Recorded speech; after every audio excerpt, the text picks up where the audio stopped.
과거 세계적인 안정의 상징이었던 평화와 혼란 사이의 경계선은 이제 주말 뉴스 속보 한 줄만큼이나 얇아졌습니다. 깊은 밤, 어두운 방안을 밝히는 블루룸버그 단말기 화면에 우라늄 농축 요구 수용이라는 짧은 문장이 번쩍입니다. 불과 72시간이라는 짧은 시간 동안 세계 금융시장에는 두 번의 거대한 충격파가 연속으로 덮쳤습니다. 하나는 미국 본토에서 발생한 전례 없는 관세 관련 헌법적 위기이며 다른 하나는 중동 지역을 향해 던져진 10일간의 군사적 최후 통첩입니다. 이 두 가지 사건은 전혀 다른 곳에서 발생했지만 결국 동일한 경제적 파장을 향해 달려가고 있습니다. 반관영 국가 매체를 통해 흘러나온 출처가 불분명한 뉴스들의 이면에는 진정한 평화가 있는 것이 아닙니다. 그것은 단지 대중의 심리와 자산 가치를 조종하기 위해 치밀하게 계산된 지정학적 체스 게임의 일환일 뿐입니다.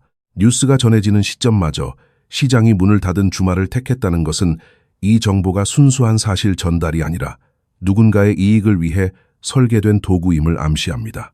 단 24시간 만에 국가의 법률이 굽어지고 거대한 항공모함 전단이 바다 위에서 전투 대형을 갖출 때 이 거대한 폭풍의 눈 한가운데서 사람들의 자산을 지켜줄 수 있는 것은 과연 무엇일까요? 그 해답은 허공에서 무한정 찍어낼 수 있는 종이 화폐에 있지 않습니다. 언제든 정치인들의 결정 하나로 휴지 조각이 될 수 있는 법정 화폐는 결코 진정한 피난처가 될 수 없습니다. 대답은 수많은 거대한 제국들이 무너지고 사라지는 과정을 조용히 지켜봐 그런 차갑고 단단한 금속에 있습니다. 이야기는 숫자에서 시작되었지만 결국 인간이 잃어버린 신뢰의 종착역을 향해 나아갑니다.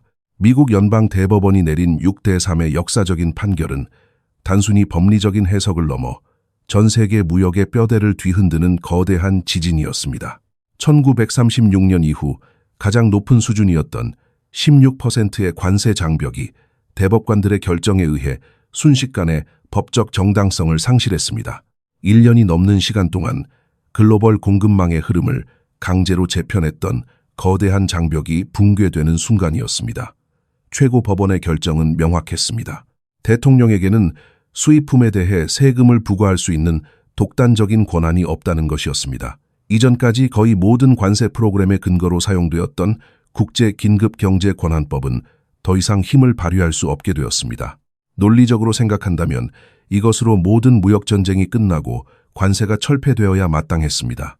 국가의 최고 사법기관이 대통령의 정책에 제동을 걸었으니 순리대로라면 빗장이 풀리고 물류가 다시 자유롭게 흘러야 했습니다. 하지만 현실의 정치는 그렇게 순진하게 흘러가지 않았습니다.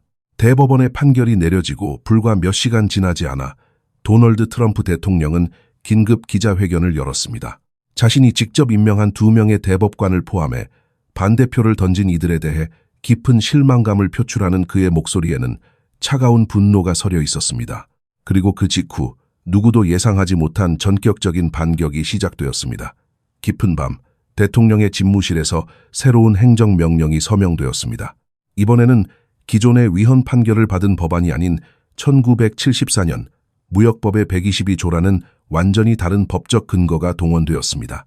이 법안은 제정된 지 52년이 지나도록 단 한 번도 사용된 적이 없는 낡은 비상수단이었습니다. 본래 국제수지 균형이 급격히 무너지는 단기적인 비상사태를 위해 만들어진 이 조항은 최대 15%의 관세를 허용하지만 의회의 연장 승인이 없다면 그 효력은 단 150일 만에 소멸되는 시한부 법안이었습니다.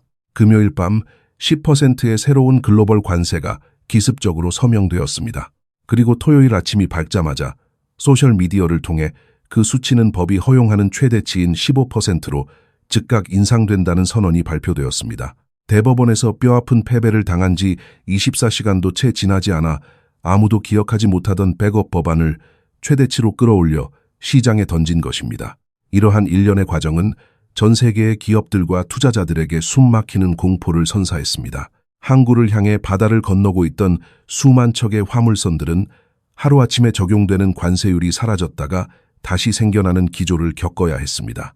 이전 체제 아래에서 45%의 관세를 부담하던 중국의 경우 대법원의 판결로 관세가 일시적으로 무효화되는 듯 했지만 새로운 무역법 조항과 기존의 다른 의무들이 더해져 결국 35%라는 여전히 억압적인 수치를 마주하게 되었습니다.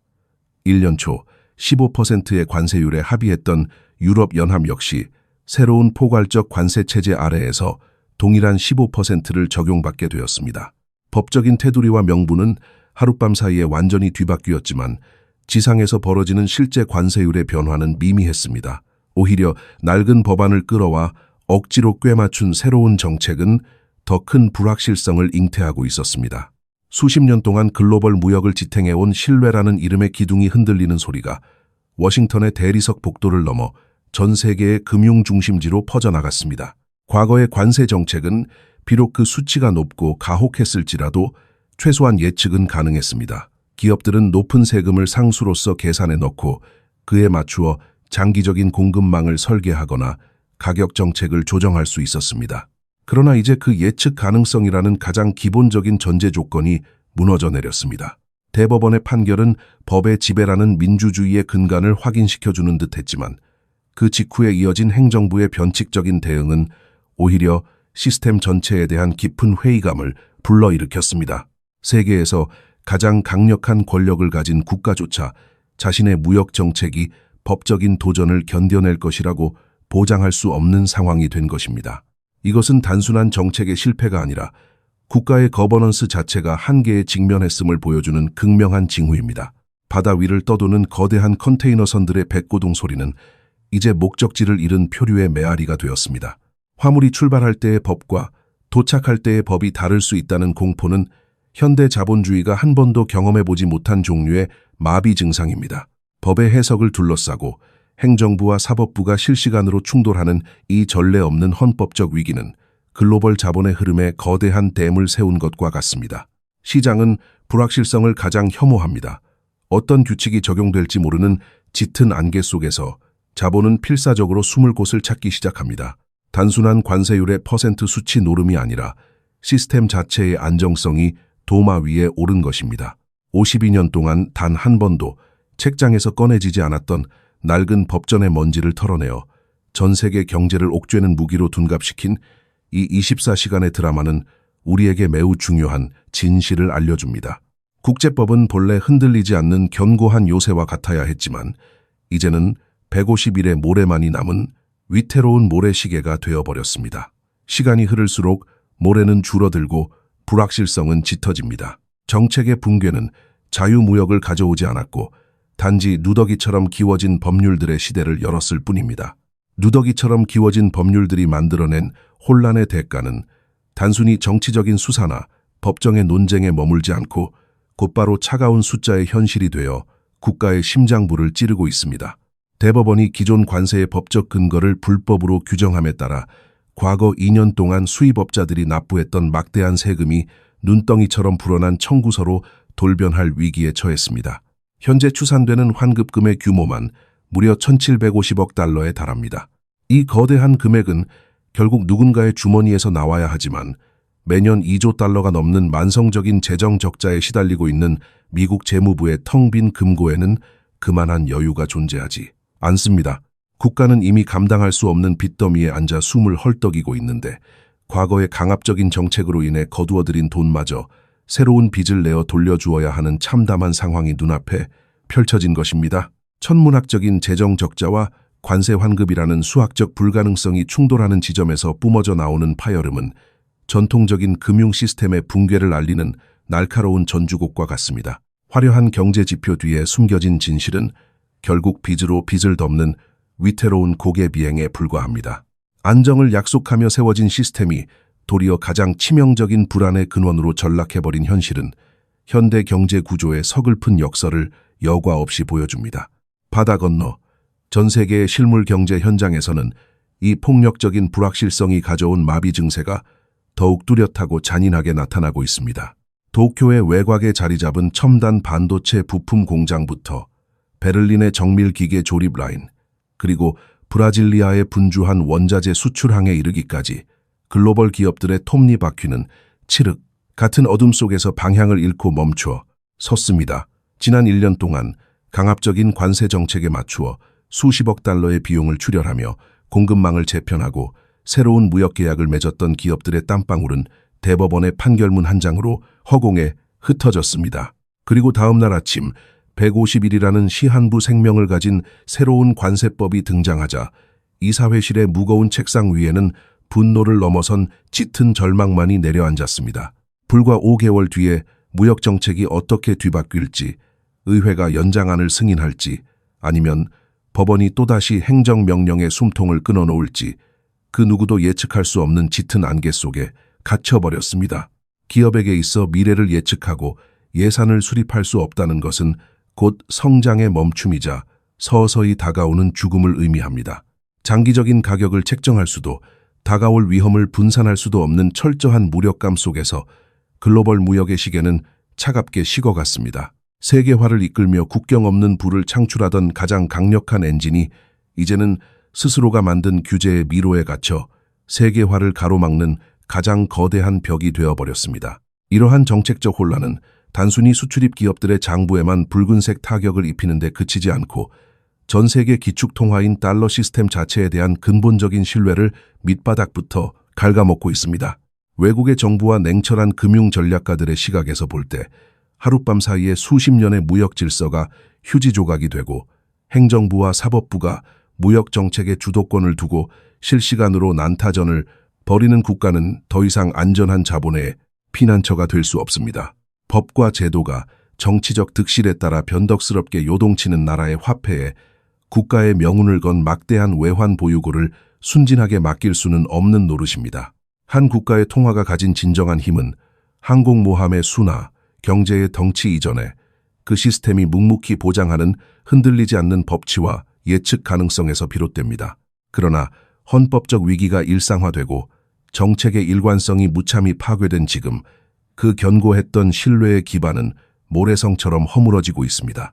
찰나의 권력을 유지하고 무역 협상에서 우위를 점하기 위해 무리하게 휘두른 법적 권한이 도리어 국가의 경제적 패권을 지탱하는 가장 중요한 기둥을 썩게 만드는 맹독으로 작용했습니다. 영원할 것 같았던 가장 안전한 화폐가 한순간에 가장 위험한 정치적 도박의 판돈으로 전락해버린 것입니다. 이 거대한 시스템의 균열을 그 누구보다 먼저 감지하고 어둠 속에서 조용히 움직이기 시작한 이들은 다름 아닌 각국의 중앙은행들입니다. 지난 3년 동안 매년 2,500톤이 넘는 기록적인 양의 묵직한 금괴가 각국 중앙은행의 깊고 차가운 지하 금고로 끊임없이 빨려 들어갔습니다. 화려한 언론의 조명과 대중의 시선을 피해서 진행되는 이 거대한 실물 자산의 이동은 단순한 시세 차익을 노린 가벼운 투자가 아닙니다. 그것은 현재의 기축통화 중심 금융 시스템이 침몰하기 전에 빠져나가려는 조용하지만 필사적인 엑소더스입니다. 금은 헌법재판소의 날카로운 판결문을 두려워하지 않으며 150일이라는 초조한 유효기간도 없고 정치인들의 승인을 구걸할 필요도 없습니다. 어떤 권력자의 서명 한 번으로 가치가 깎여나가거나 국경을 넘지 못하게 제재를 받을 수 없는 유일하고 절대적인 형태의 자산입니다. 워싱턴의 정치적 아수라장이 가중될수록 무역의 룰이 방향을 잃고 표류할수록 중앙은행들의 실물 매입 속도는 더욱 가파르고 절박해지고 있습니다. 종이화폐의 가치를 지키고 방어해야 할 막중한 책임을 지닌 중앙은행들이 정작 자신들이 지탱하는 종이화폐의 시스템을 불신하며 무거운 실물을 사들이는 이 낯설고 이질적인 풍경은 전 세계적으로 묵묵히 퍼져나가고 있습니다. 사람들은 더 나은 미래와 찬란한 희망을 믿기 때문에 금을 끌어안는 것이 아니라 오만했던 시스템이 스스로를 통제하고 치유할 능력을 영영 상실했음을 뼈저리게 깨달았기 때문에 금을 선택하는 것입니다. 워싱턴의 낡은 법전들이 만들어낸 무역의 혼란이 전 세계의 공급망을 마비시키고 있을 무렵 지구 반대편 지중해의 짙은 푸른 물결 위를 가르는 세계 최대의 항공모함 제럴드 R. 포드호의 어두운 지휘함교에는 붉고 푸른 비상등이 깜빡이며 숨막히는 긴장감을 토해내고 있었습니다. 수십 대의 최첨단 전투기들이 비행 갑판 위에서 출격 명령만을 기다리고 있으며 보이지 않는 바다 깊은 곳에서는 핵잠수함들이 소리 없이 목표물을 조준하고 있는 풍경은 단순한 군사훈련이 아닙니다. 워싱턴의 무역정책이 법정에서 길을 잃고 헤매는 동안 중동의 메마른 사막 위로는 10일이라는 피말리는 최후 통첩의 시간이 시시각각 줄어들고 있었습니다. 지난 6월에 있었던 실제 타격의 기억을 소환하는 명백하고도 실질적인 군사적 위협이 걸프해의 무거운 공기를 짓누르고 있는 가운데 전 세계의 시선은 째깍거리는 시계탑의 바늘에 집중되었습니다.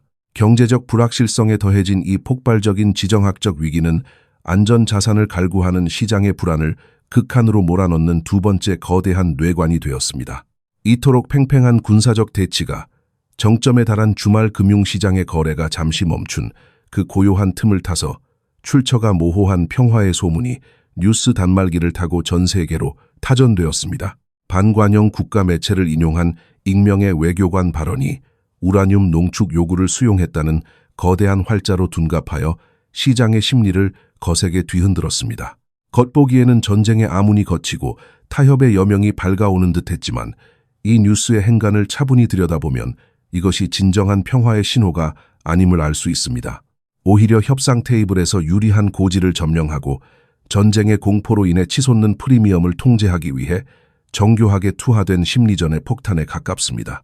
금과 은의 가격이 연일 고점을 경신하고 있는 상황에서 주말에 퍼진 이러한 긍정적인 소문은 시장이 다시 열리는 월요일 아침 귀금속 가격의 일시적인 하락을 유도합니다. 누군가에게는 막대한 이익을 안겨주며 상승장 속에서 저가의 실물 자산을 매집할 수 있는 완벽한 기회를 제공하는 도구가 되는 것입니다.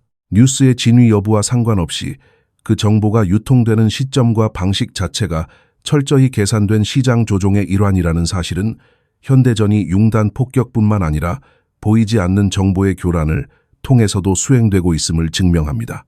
지정학적 체스판 위에서 전개될 수 있는 시나리오는 크게 세 가지로 압축되지만 그 어느 것도 귀금속 시장의 장기적인 상승 궤도를 꺾지는 못합니다. 첫 번째는 양측이 한 발 물러서 극적인 합의에 도달하는 시나리오입니다. 표면적으로는 외교적 수사들이 오가며 긍정적인 신호를 만들어낼 수 있지만 붉은 선으로 그어진 탄도미사일 프로그램이라는 근본적인 장벽 앞에서는 어떠한 평화협정도 모래성처럼 허물어지기 마련입니다. 한 국가에게 있어 자국의 미사일 프로그램을 포기하는 것은 곧 스스로의 방어 역량을 해체하고 생존권을 강대국의 선의에 맡기는 치명적인 결정입니다. 반대로 상대방 국가에게는 그 미사일이 존재하는 한 단시비, 분만에 자국의 인구 밀집 지역이 불바다가 될 수 있다는 실존적인 공포를 의미합니다. 이 절대적인 생존의 딜레마 속에서 양측이 모두 만족할 만한 완전한 타결이 이루어질 가능성은 희박에 가깝습니다. 만약 기적적으로 일시적인 합의에 도달하여 제재가 완화되고 군사적 긴장이 한풀 꺾인다면 단기적으로 귀금속 시장에서 전쟁의 공포로 인한 프리미엄이 증발하며 가격이 다소 하락할 수는 있습니다. 그러나 관세의 혼란과 눈덩이처럼 불어나는 부채의 시계가 여전히 차갑게 작동하고 있는 한 그 얕은 하락은 결코 장기 추세의 반전이 아니라 거대한 폭등장 속에서 숨을 고르는 짧은 휴식에 불과할 것입니다. 두 번째 시나리오는 최후 통첩의 기한이 허무하게 지나가고 억눌렸던 군사적 충돌이 현실화되는 잔혹한 전개입니다. 외교적 노력이 수포로 돌아가고 제한적인 정밀 타격이 시작되는 첫 미사일이 밤하늘을 가르는 순간 금과 은의 가격은 과거의 모든 저항선을 뚫고 수직으로 솟구쳐 오를 것입니다. 석유 가격의 폭등과 함께 글로벌 공급망은 수년에 걸쳐 복구하기 힘든 치명적인 내상을 입게 될 것이며 단기적으로 안전을 찾아 달러로 피신했던 자금들조차 이내 새로운 전쟁을 수행하기 위해 쏟아부어야 할 막대한 재정적 비용과 종이 화폐의 가치 하락을 깨닫고 결국 실물 자산으로 방향을 급격히 틀게 될 것입니다. 이는 시장 참여자들이 가장 두려워하면서도 역설적으로 귀금속의 가치를 폭발적으로 팽창시키는 가장 빠르고 파괴적인 방아쇠가 될 것입니다. 그러나 시장의 숫자가 아무리 붉게 물들어도 전쟁이 가져올 인명피해와 국가 시스템의 붕괴라는 비극적인 비용은 그 어떤 수익률로도 정당화될 수 없습니다. 숫자의 상승 이면에 숨겨진 파괴의 그림자는 너무도 짙고 어둡습니다. 그러나 가장 현실적이고 뼈아픈 세 번째 시나리오는 극적인 타결도 파괴적인 전쟁도 없이 무거운 군사적 압박만을 남겨둔 채 시간만 하염없이 흘러가는 끈질긴 교착 상태의 지속입니다. 거대한 항공모함은 여전히 무력 시위를 하며 바다 위에 머물고 최후 통첩의 날짜는 명확한 이유 없이 조용히 연장되거나 슬그머니 수정되며 숨막히는 긴장감은 일상 속에 영구적으로 박제됩니다. 아이러니하게도 이러한 끝없는 불확실성이야말로 금과 은의 가격을 가장 안정적이고 지속적으로 밀어올리는 가장 강력하고 끈질긴 원동력이 됩니다. 명확한 결론이 나면 시장은 불확실성의 해소를 축하하며 빠르게 자산을 재평가하고 안정을 찾지만 영원히 해소되지 않는 긴장과 모호함은 사람들에게 쥐고 있는 금을 팔아야 할 단 한 가지의 이유조차 허락하지 않습니다. 해결되지 않은 공포는 조용히 시장 밑바닥에 두터운 지지선을 형성하며 매주 매달 끊임없이 실물 자산의 가치를 밀어올리는 보이지 않는 손이 됩니다. 명확한 파국보다 더 무서운 것은 언제 터질지 모르는 폭탄을 안고 살아가는 일상 그 자체입니다. 포신 아래서 협상된 평화는 사실상 일시적인 휴전에 불과합니다.